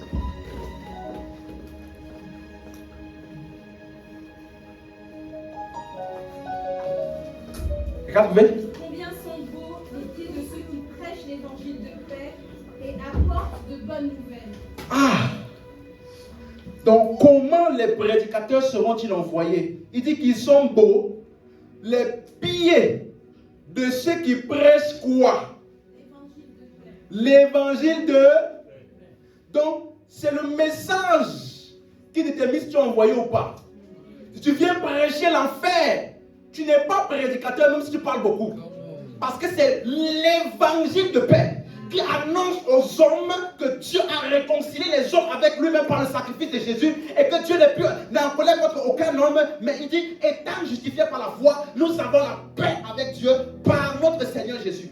Ça veut dire que prédicateur n'est prédicateur que s'il prêche l'évangile de paix. Même si tu as prêché n'importe quoi, il y a eu des miracles. Tu n'es pas un prédicateur. Tu es un faiseur de miracles, plaisantin, aventurier. Comment y aura-t-il des prédicateurs s'ils ne sont pas envoyés? Dis-moi, Seigneur, envoie-moi. Je vais t'expliquer ce que ça veut dire, ce que tu viens de dire là. Ça veut dire que tu es en train de dire ceci. Avant que Dieu ne t'envoie, il va donc te faire connaître ce que tu es censé annoncer. Parce que la Bible dit, le verset d'après, la foi vient de ce qu'on entend, et ce qu'on entend vient de la parole de Christ, pas la parole de Dieu. Dans ta vie, c'est écrit parole de Dieu, mais ça vient du message de Christ. Donc, ce n'est que le message de Christ qui produit dans l'homme la foi pour être sauvé. Ce n'est pas le message du mariage. Donc, si tu es venu à l'église, on a prêché un bon message sur le mariage. Et après, on a dit, qui ici veut donner sa vie à Jésus? Tu es venu devant, tu as confessé là. Ce que tu as fait là, tu n'as pas invoqué. Comment invoqueront-ils sinon pas? Alors, pourquoi il faut entendre le bon message? Maintenant, tu as entendu le message du mariage. Le mariage ne sauve pas. La prospérité ne sauve pas. Donc, tous les gens qui sont venus devant, après avoir entendu le message de la prospérité, ne sont pas sauvés. Ils ont été ajoutés à l'église bâtiment, mais n'ont pas été ajoutés en Christ. Donc, comment les prédicateurs sont envoyés? Il faut qu'ils aient appris et été enseignés et été formés dans le message. Voilà pourquoi, regarde, avant que Dieu n'envoie Noé, ouvre ta Bible dans Genèse 6, le verset 5.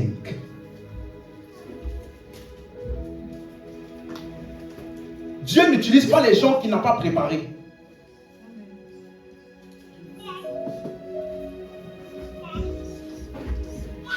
Genèse 6, le verset 5. L'Éternel vit que les hommes faisaient de plus en plus de mal sur la terre. À longueur de journée, leur cœur ne concevait que le mal. Verset 6. Alors, Tu peux lire jusqu'au verset 8. alors l'Éternel eut des regrets au sujet de l'homme qu'il avait fait sur la terre. Il en eut le cœur affligé. Il dit, alors, je supprimerai de la surface de la terre les hommes que j'ai créés. Non seulement les hommes, mais jusqu'aux animaux, jusqu'aux bêtes qui se meuvent à ras de terre, et jusqu'aux oiseaux du ciel, car je regrette de les avoir faits. Verset 8. Mais Noé obtint la faveur de l'Éternel. Non, c'est pas bien traduit là-bas. Et quand la version. Second. Oui, c'est quoi, dit quoi? Noé trouva grâce aux yeux de l'Éternel. Noé trouva quoi? Là encore, il y a un petit détail qui n'est pas bon. Quelqu'un a la version anglaise.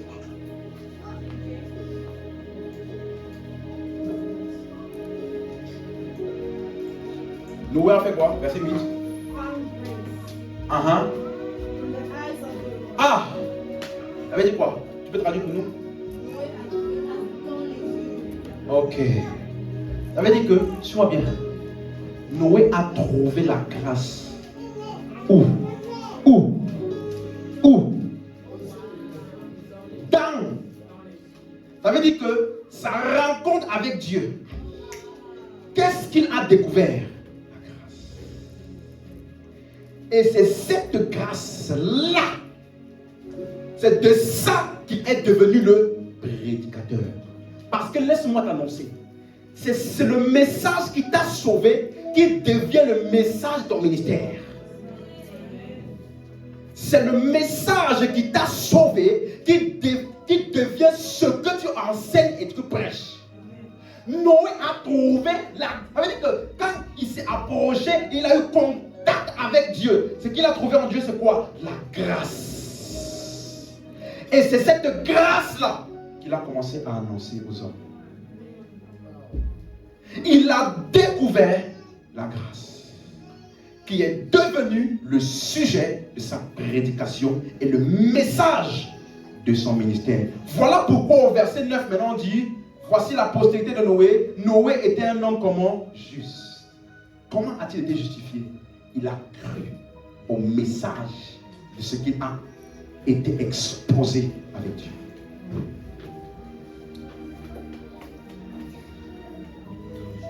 Pourquoi j'ai pris le temps d'expliquer ça? Parce qu'on dit après, Noé marchait avec Dieu. Ça veut dire que, après avoir été exposé au message, il a maintenant commencé à évoluer avec Dieu. C'est ce qu'on appelle la formation. C'est ce qu'on appelle la croissance spirituelle. C'est ce qu'on appelle le temps où Dieu te façonne avant de t'envoyer. Quelqu'un avec moi jusqu'ici?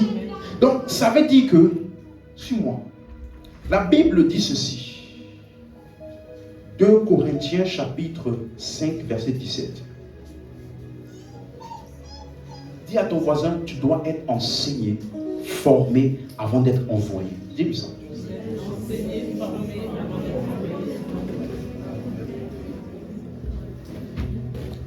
Tu vois tout ce que j'ai dit jusqu'à maintenant là. Tout ce que j'ai dit là. C'est pour dire ce que je vais dire maintenant. Si tu as oublié tout, oublie tout, c'est pas grave. N'oublie pas ce que je vais dire maintenant. Ça veut dire que avec tout l'agenda de Dieu là, il a besoin d'un homme. Mais pas n'importe quel homme. Un homme qu'il a préparé. Tu suis? Parce que si tu ne t'es pas préparé, tu vas aller prêcher n'importe quoi et les gens ne vont pas être sauvés. Donc toi, tu vas penser servir Dieu. Mais à cause de ton ignorance, tu freines Dieu. Et beaucoup de personnes, par un zèle sans connaissance, font plus de mal que de bien parce que tu as vu une vidéo, tu as entendu un message où on fait tomber les gens, on donne les noms, les adresses, on fait ceci, on fait cela, et tu ne connais rien de la parole, et puis tu viens maintenant. Je suis le prophète international planétaire de l'univers mondial, de la mondialité. Et comme aujourd'hui on a les réseaux sociaux, n'importe qui peut mettre maintenant sa caméra et raconter n'importe quoi. Et n'importe qui aussi peut suivre n'importe qui. Tu dois être préparé avant d'être envoyé. Ce n'est pas par bonne volonté qu'on sert Dieu. Regardez quelque chose. 2 Corinthiens 5, verset 17. Si quelqu'un est, il est une nouvelle, les choses anciennes sont, voici toutes choses sont devenues. Là, tu connais, non? Souvent, les gens ne lisent pas la suite. C'est ça la pratique qui m'étonne toujours. Dès que tu penses que ça s'arrête, point. Il y a la suite. Verset 18, il dit quoi? Toutes choses sont. C'est ça? Et tout cela vient de Dieu. Et tout cela vient de Dieu qui nous a réconciliés avec lui par Jésus-Christ. Dis avec moi, je suis réconcilié avec Dieu par Jésus-Christ.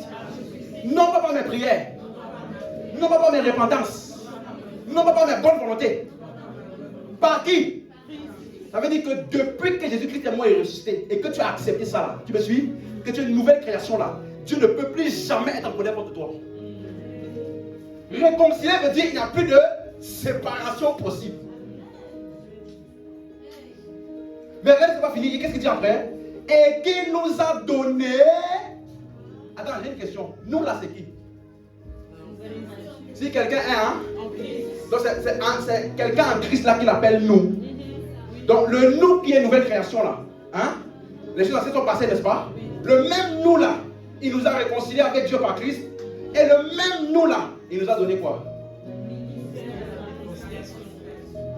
Regardez moi. J'ai le ministère de la réconciliation.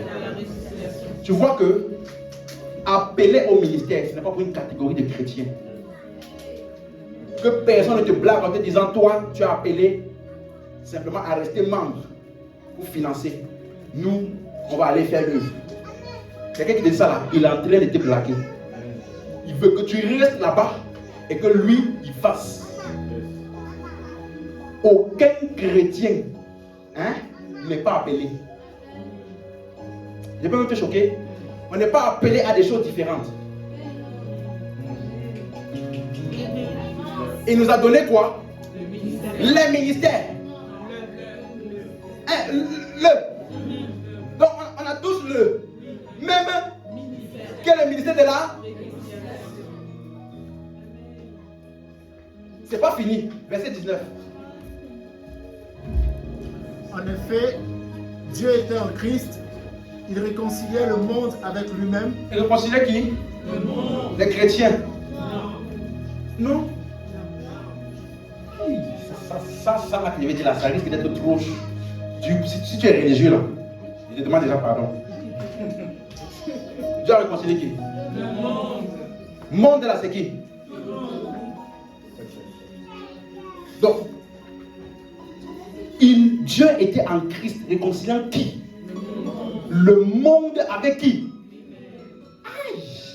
En faisant quoi? La suite, quelqu'un peut lire la suite, moi? En n'imputant plus aux hommes leurs. Ça veut dire quoi, imputer aux hommes leurs offenses? Hein? Les condamner, être tenir responsables pour leurs péchés. Mettre ça sur eux, c'est ça? Ça veut dire que. Dis parle, je parle. Ça veut dire que Dieu n'impute plus à aucun homme, chrétien ou pas, son offense. C'est écrit dans la Bible. N'imputant point à qui? Aux chrétiens? À qui? Leur. Ça veut dire que si quelqu'un va en enfer aujourd'hui, ce n'est pas à cause de son péché. Aucun péché ne peut t'envoyer en enfer. Si un péché t'envoie en enfer, Jésus-Christ est mort pour rien. Parce qu'il est mort pour nos péchés. Hein? Jésus est mort pour. Donc s'il y a encore un péché qui t'amène en enfer, ça veut dire qu'il s'est évanoui. Il n'était pas mort.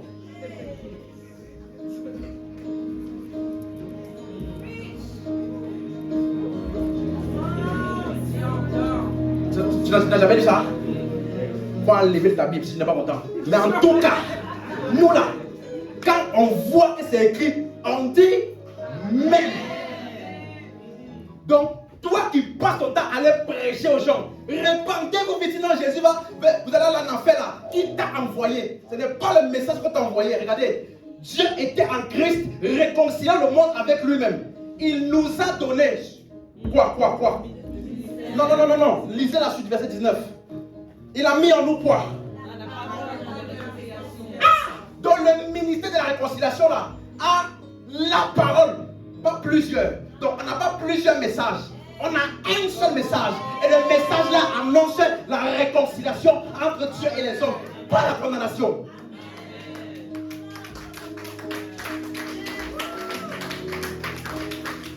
Oh non, mais moi, je suis la porte de la sanctification. Qui t'a appelé? Qui t'a envoyé? Comment y aurait-il des prédicateurs s'ils ne sont envoyés? Or, qu'est-ce qui fait qu'on quelqu'un est envoyé? Le message. Or, on a tous un ministère et un message. Là, pas une parole, pas une des paroles. Donc, réconciliation là, ce n'est pas un des messages de l'église. Suis-moi bien. Ce n'est pas un des messages le 1er janvier ou le 31 décembre. Non. La parole de la réconciliation, c'est ce que tu entends. Dimanche, après dimanche, culte après culte. On ne doit pas te prêcher le premier dimanche de l'année, la grâce de Dieu, la nouvelle année. Et puis le 4e dimanche de l'année, on te prêche que Dieu a fait quelque chose contre toi. Tu dois faire attention à tes péchés, sinon tu vas là. On ne doit pas prêcher ça. Parole de la réconciliation là, c'est 24 heures sur 24. 365 jours sur 365 jours. Si on ne t'a pas prêché ça là, tu n'es pas à l'église, tu es dans un club.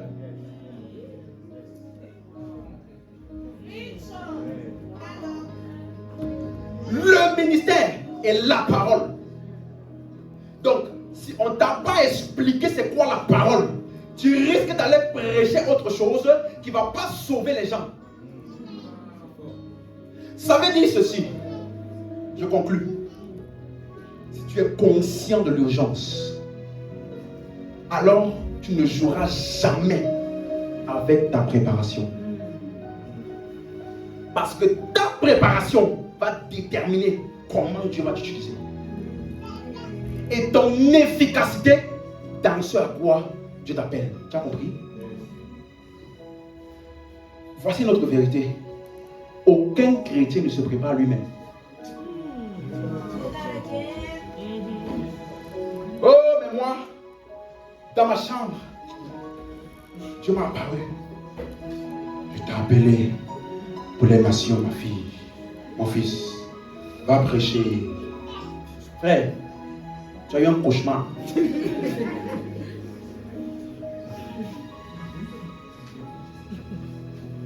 Ok, alors. Éphésiens 4, verset 11. Vous pouvez ouvrir pour moi? Éphésiens 4, verset 11. Il a donné les uns comme prophètes, les autres comme les uns comme apôtres, prophètes, évangélistes, pasteurs et docteurs. Pourquoi? Deux choses. Perfectionnement des saints. Suis-moi. On n'a pas dit perfectionnement pour devenir. Hein? On n'a pas dit perfectionnement pour devenir. Ça veut dire que le perfectionnement là, ce n'est pas pour être saint. C'est parce que tu es déjà saint. Et que tu as perfectionnement de quoi? Pour l'œuvre du ministère. Ah! Donc tu as un ministère, tu es saint, mais pour que tu puisses faire efficacement l'œuvre du ministère, tu as besoin d'être perfectionné. Donc arrête d'essayer d'être saint. Ce n'est pas ta mission. Jésus t'a sanctifié par son œuvre. La Bible dit, ne savez-vous pas que votre corps est le temple du Saint-Esprit? Il dit, ne savez-vous pas que le temple de Dieu est saint et que c'est ce que vous êtes? Comment peux-tu penser que tu n'es pas saint et puis le Saint-Esprit habite en toi?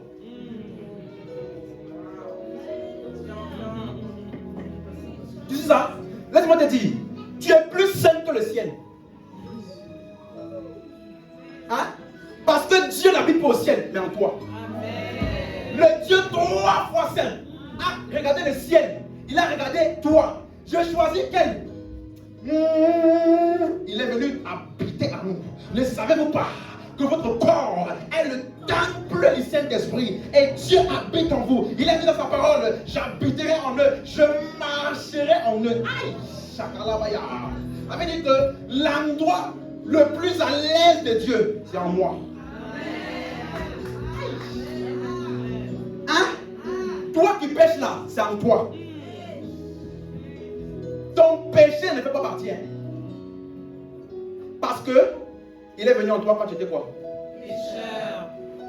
Donc c'est ta condition de pécheur là qu'il a attiré. Et il est venu habiter en toi.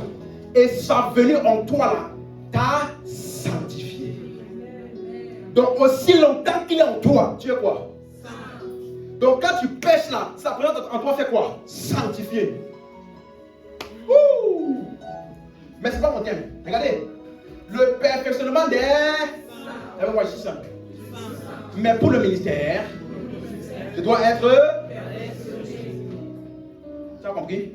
Donc il a donné les uns. Donc même Dieu ne te perfectionne pas. Tu as compris? Il t'a donné le ministère, mais ce n'est pas lui qui te perfectionne. Il a donné. Donc si toi, c'est comme si on te dit, voici l'école. L'auto-école pour aller conduire. Et toi tu te dis, j'apprendrai chez moi. Et puis tu fais accident. Tu vois? Pourquoi? Parce que tu as dit, j'apprendrai chez moi. Alors qu'elle a déjà donné un endroit où tu es censé aller apprendre. Donc quand tu viens à l'église, on est censé t'enseigner la parole de la réconciliation, qui te révèle exactement ce que Christ a fait, qui il est, afin que en lui là, tu te découvres. Et tu sais ce qui est en toi pour le monde. Tu m'as suivi jusqu'ici? Tu m'as suivi? Donc ça veut dire que l'une des décisions les plus importantes de toute ta vie, c'est choisir qui te perfectionne. Parce que ça va déterminer quoi? Le type de ministère que tu auras. Et ça va déterminer quoi aussi? À quel point tu accompliras le plan de Dieu. Ça va aussi déterminer si à la fin, tu entendras bon et fidèle.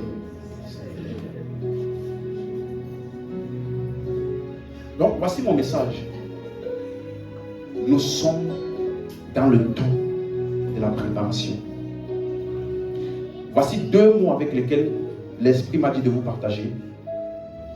Affermissement et surpassement. Laisse ces 2 mots-là t'accompagner en 2024. Ça veut dire qu'en 2024, là, tu vas t'appliquer pour t'affermir dans la compréhension de la vérité. Et pour y arriver, tu vas devoir te surpasser.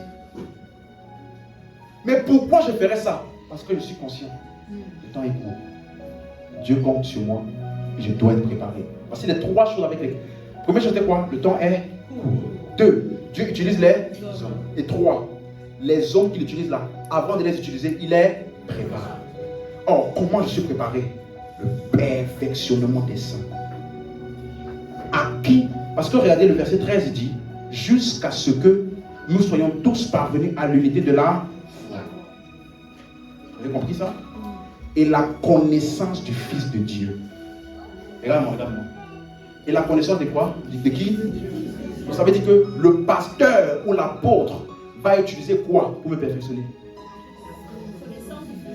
Donc comment je sais que je suis avec un bon pasteur? Si après avoir passé un temps avec lui, ma compréhension du Fils de Dieu n'a pas augmenté, je change d'endroit. On n'a pas dit, si on a prié pour toi, et puis tu as eu la maison. Prier pour toi, et puis tu as eu la maison, ne veut pas dire que c'est là-bas que Dieu veut que tu sois. Parce que tu peux aller aussi chez le charlatan. Il va faire ces choses-là, et tu auras aussi la maison. Donc, quelle est la mission du pasteur, apôtre? C'est de t'enseigner précisément et profondément pour que tu grandisses dans la connaissance du Fils de Dieu. Qu'est-ce que ça va produire? Verset 14. Afin que, quelqu'un peut lire là? verset 14. Afin que nous Nous ne soyons plus des enfants, Ah. entendant et entendés afin que nous doctrines, par accomplir les uns par les autres. afin que nous ne soyons plus des enfants. C'est quoi la caractéristique des enfants? Flottants et emportés par tout vent de doctrine. Donc si toi, tu viens dans une église, on te dit, est-ce que tu es sauvé? Je ne sais pas. Avant-hier, je croyais que j'étais sauvé. Mais après ce que j'ai fait là, je pense que je suis plus trop sauvé. Mais on verra avec le temps si mon salut s'améliore. Tu es flottant. Oui, tu es flottant. Tu entends un message qui te dit, tu dois donner l'offrande spéciale de fin d'année pour sécuriser l'année prochaine. Ça, c'est une doctrine. L'année d'après, tu vas dans une autre église. Tu vas donner l'offrande spéciale, pas pour sécuriser l'année, mais pour sceller toutes les bénédictions. Tu vois, non? Doctrine après doctrine, après doctrine, après doctrine. Si tu es encore ballotté, c'est parce que tu n'es pas correctement enseigné. Tu m'as suivi? La caractéristique suit ceci, que tu es au bon endroit, là où Dieu veut que tu sois pour être préparé. Tes convictions sont affermies. Ça veut dire que quel que soit ce que tu entends, quelles que soient les circonstances, tu ne bouges pas, tu es là posé. Parce que tu sais en qui tu as cru comme Paul. Il ne dit plus seulement j'ai cru, il dit je sais et je suis persuadé. Ce n'est plus au niveau simplement de croire, c'est au niveau d'une pleine persuasion. Je sais en qui j'ai cru et je suis persuadé. Je déclare sur quelqu'un ici en 2024 que les convictions et la persuasion sont au partage au nom de Jésus.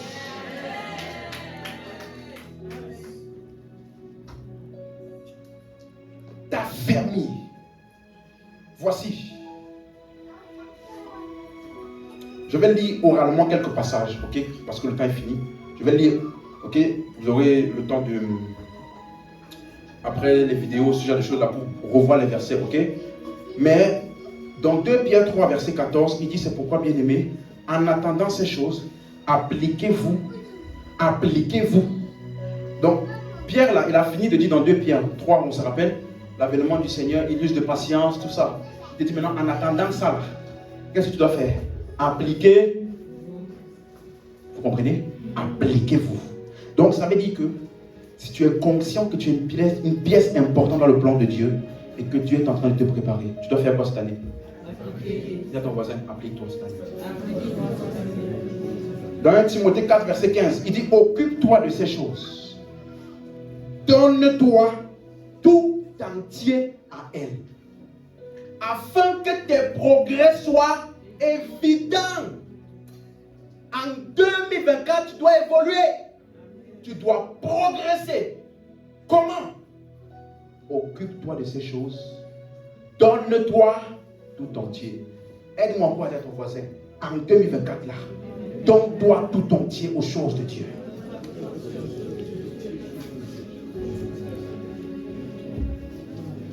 Quelqu'un est toujours là? Dans 1 Corinthiens 15, verset 58, là, maintenant, je te donne juste des instructions. Quand tu es dans ton temps de préparation et que Dieu est en train de te préparer, tu dois coopérer. Tu suis? Tu dois coopérer avec Dieu. Applique-toi. Il dit ici, donne-toi tout entier. Dans 1 Corinthiens 15, 58, il dit, ainsi mes frères bien-aimés, soyez fermes, inébranlables, travaillant de mieux en mieux à l'œuvre du Seigneur, sachant que votre travail ne sera pas vain dans le Seigneur. De ferme, inébranlable, de mieux en mieux.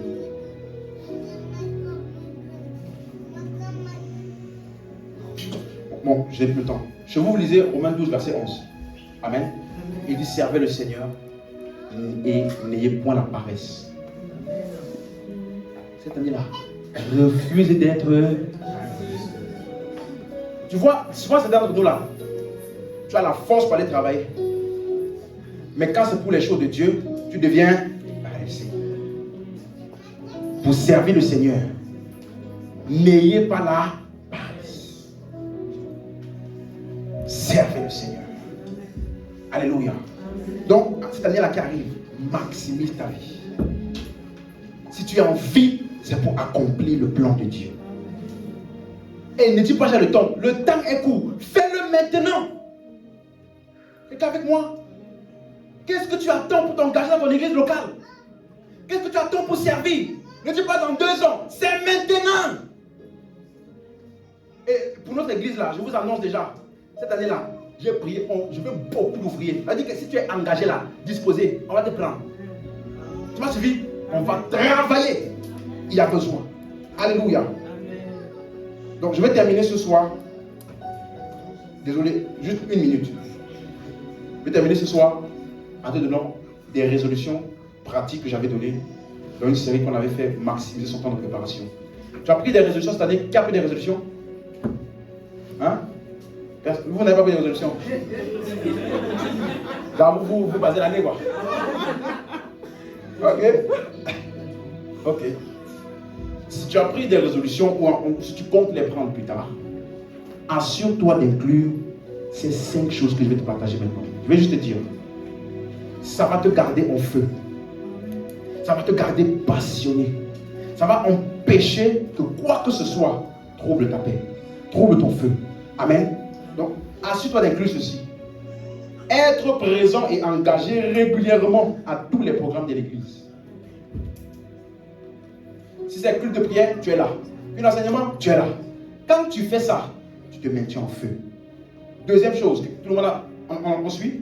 Deuxième chose, une étude consistante et quotidienne de la parole. Étude consistante et quotidienne de la parole, au travers des enseignements et de la parole et de la Bible. Tu es avec moi? Troisième point. Je vais trop vite. Étude consistante et quotidienne de la parole. Ça veut dire que tu ne dois pas passer un jour sans avoir lu et ou écouter un enseignement de la parole. C'est clair? Troisième point. Prends 1 heure minimum ou plus en priant en langue chaque jour. 1 heure minimum. Et pour ceux qui sont déjà dans ça là et qui veulent vraiment aller plus loin, 2 fois par jour.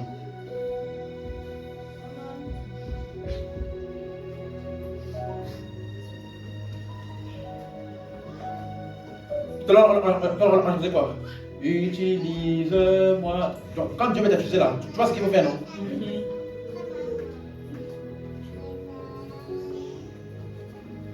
Cette année-là, tu dois avoir une vie de prière consistante. Comme il dit là, 1 heure ou plus.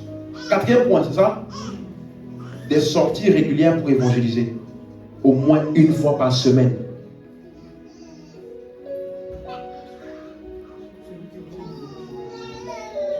Pasteur, c'est beaucoup, hein? Mais quand tu arrives à ton travail là, toutes les tâches que tu fais pendant toute la journée, pendant 8 heures de temps, non-stop. Là, tu le fais pour des vraies choses qui comptent. Avant-dernier, donner. C'est le 5e? Ok, bon, c'est avant-dernier alors. Donner plus pour soutenir l'église ou le corps de Christ. Inclus l'église dans ton plan financier mensuel. Parce que quand tu donnes, tu montres que tu es un enfant responsable. N'est-ce pas? Quand un enfant devient responsable de la maison, qu'est-ce qu'il fait? Il partage, il participe. N'est-ce pas? Voilà.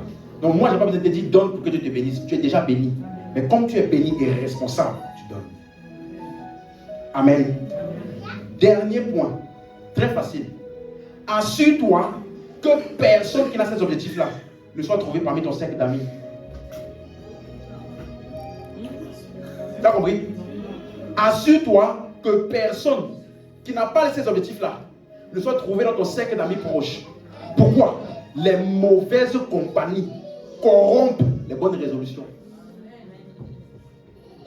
Donc, peu importe les bonnes résolutions que tu as prises, si tu es dans un mauvais cercle d'amis, tu ne tiendras pas. Donc, je t'ai donné 5 points, n'est-ce pas? Le 6e point, c'était pour te dire quoi? Que tes amis, associe-toi aux gens qui ont les mêmes objectifs que toi. Tu vas voir comment vous allez vous maintenir en feu l'un et l'autre. Et cette année qui arrive, je déclare sur toi, tu es passionné pour Dieu comme jamais auparavant. Ta vie de prière prend de l'ascendant comme jamais auparavant. Tu sers Dieu de manière consistante. Et ses plans et ses projets trouvent accomplissement à travers toi. Si tu crois ça, donne-moi un amen comme le tonnerre.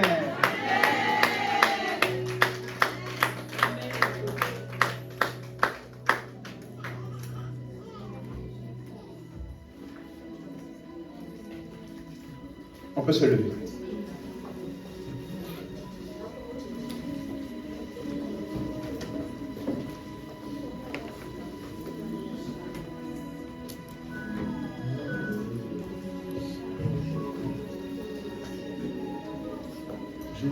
Je suis disposé,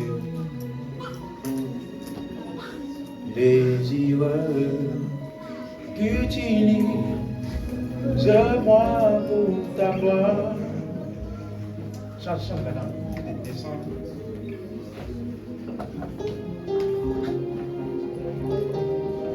Est-ce que tu peux juste prier avec moi cette dernière prière? Tu veux que Dieu t'utilise?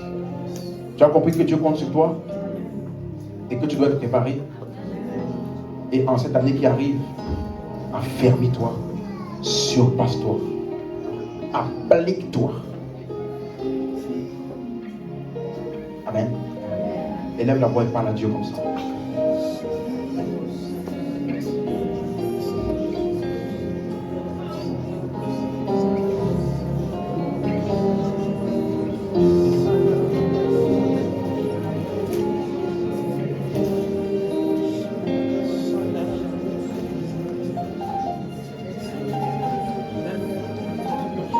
Tu peux prier plus que ça. Lève la voix.